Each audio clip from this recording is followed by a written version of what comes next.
I think art reflects life and life reflects art. So I think what we're seeing is an organic expansion right now.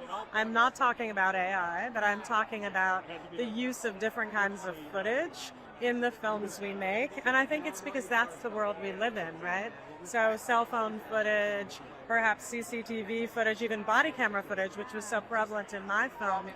Really, all of that is part of the world we live in. So it's organically going to become a part of our stories. And I think that, that will happen. That will happen again as we move forward and as technology changes. But of course, we have to think deeply about the role of AI.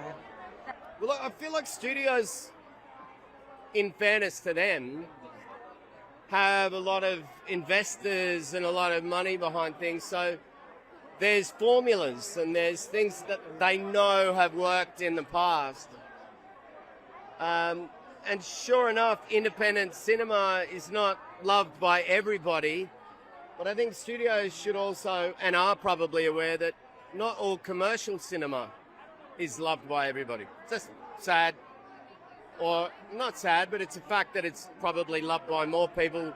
But maybe just because it's shown to more people on more cinemas, I think cinema's become more binary. It's like bigger things get more, bigger, more commercial things get more screens. Independent cinema's getting squeezed more into like a back closet. But those stories are fantastic.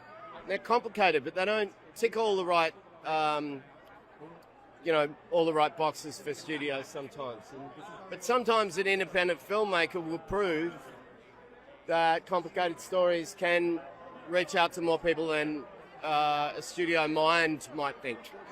Well, we're at the Independent Spirit Awards, and it's all about original art and personal art. And I think this is one of the places that is going to be least affected by AI, because no matter how far AI gets, you still need to tell a story from the heart. So this is where we are. I think kids are going to use AI and make huge movies. I think it's going to be hard to stop, but, the way that big movies are made right now are already with sort of an artificial intelligence in a lot of ways. So it's hard to really judge what's going to happen, but, I do think young kids will make the equivalent of a $100 million movie sometime in the next 5 years. This is clearly a very, very, very special phenomenon.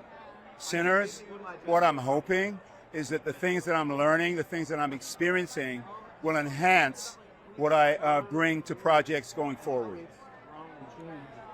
I feel like it's not ruined anything. In fact, I feel like it's made our standards higher, and we expect harmonious, creative, these safe spaces to work. And for me, that's been like, I'll never settle for a space that doesn't feel safe and encouraging.